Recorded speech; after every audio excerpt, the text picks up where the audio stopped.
Assalamualaikum warahmatullahi wabarakatuh. InsyaAllah slide ini bertajuk apa kita perlu tahu mengenai mengajar membaca. Kemahiran membaca adalah kesinambungan ataupun rantaian daripada kemahiran asas lain seperti mendengar dan bertutur, yang mana melalui pembacaan seorang tu mampu menimba ilmu pengetahuan yang lebih luas yang mana kita sebelum ni tidak dapat diperolehi melalui pengalaman yang lain. Kemahiran ini diajarkan supaya mereka dapat bertindak balas terhadap maklumat yang diperolehi dalam bentuk tulisan, kerana kebanyakan bahan-bahan khususnya bahagian akademik kebanyakannya menuntut kepada pembacaan yang lebih banyak.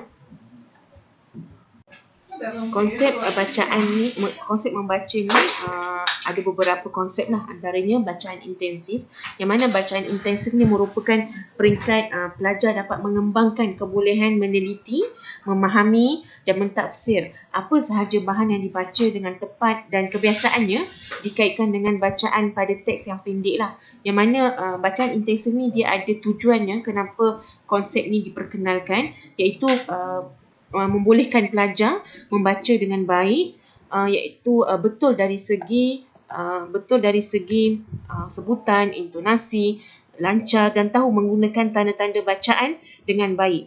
Seterusnya mampu mengembangkan kebolehan mentafsir apa yang tertulis dalam bacaan itu dengan mengkaji susunan kata dalam ayat dan maksud di dalam kamus. Konsep membaca yang lain juga adalah seperti bacaan ekstensif. Bacaan ekstensif ni merupakan satu konsep membaca secara meluas, yang mana ia meliputi sebanyak mungkin teks dalam jangka waktu yang singkat.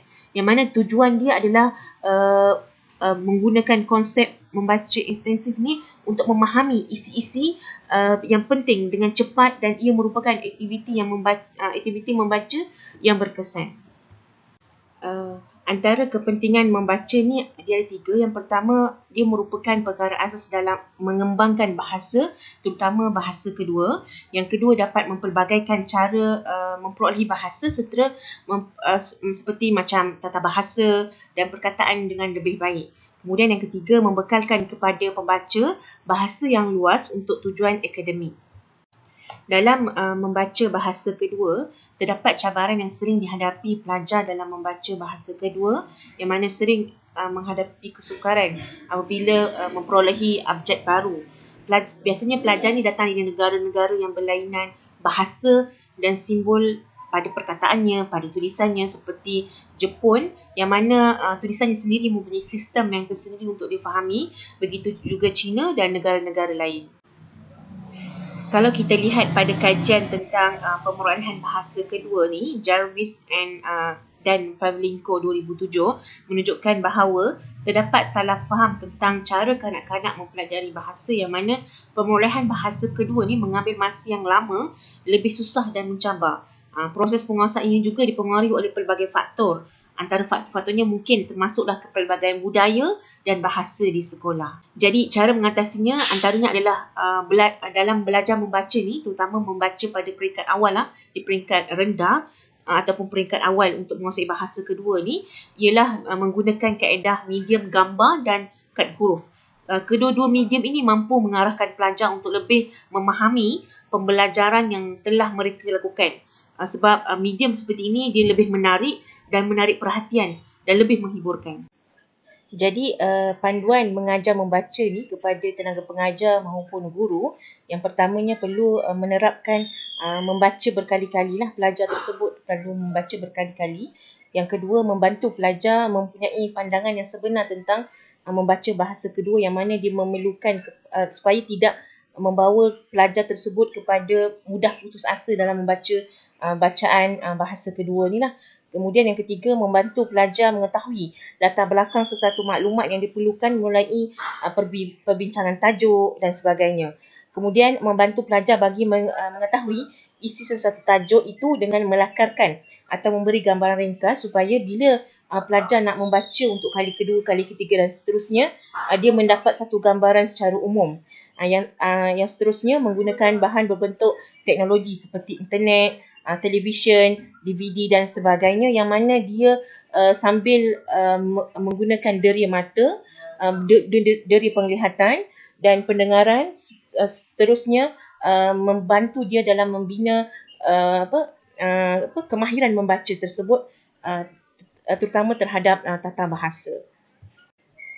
Selain itu, teknik membaca SQ3R, Survey, Question, Read, Recite, Review yang diperkenalkan oleh Robinson pada tahun 1970, yang mana teknik ini amat berkesan untuk pembelajaran bahasa yang memerlukan kepada langkah-langkah, iaitu yang pertama, lihat tajuk utama seperti selalu bagi melihat idea keseluruhan, kemudian tukarkan tajuk utama tu menjadi soalan, baca keseluruhan bahagian bagi mendapatkan jawapan. Selepas membaca petikan, susun idea dan isi penting dengan bimbingan guru. Akhir sekali menyebut tajuk utama bagi setiap bahagian ataupun perenggan melalui ingatan bagi menjawab soalan. Antara cara ataupun untuk mendapatkan idea dalam membaca ni, kita perlukan dua kaedah lah, kaedah scanning dan skimming. Kaedah scanning adalah pembacaan cepat untuk mendapat maklumat yang khusus dan bukan untuk mendapat gambaran keseluruhan suatu bahan bacaan. Pembacaan seperti ini boleh melangkau bahagian-bahagian tertentu contoh ataupun perenggan-perenggan tertentu yang difikirkan kurang penting.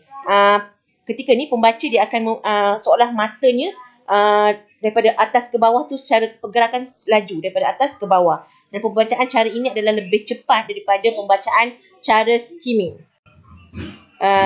Skimming pula adalah fokus kita ialah kepada bahagian tertentu buku berkenaan seperti bahagian pengenalan, daftar isi, kandungan, prakata, tajuk utama, rumusan pada akhir bab dan rujukan indeks untuk mendapatkan gambaran umum.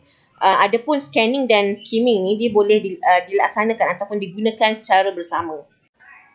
Akhir sekali kita nak menilai kefahaman membaca ni dengan cara membuat persoalan yang tidak memerlukan pelajar untuk memahami keseluruhan teks bacaan. Contohnya ujian mengosongkan teks. Maksudnya kita buat perkataan-perkataan, kemudian kita kosongkan pada bahagian-bahagian tertentu dan meminta pelajar untuk memenuhkan ruang-ruang yang kosong itu menjadi satu patah perkataan ataupun satu perenggan.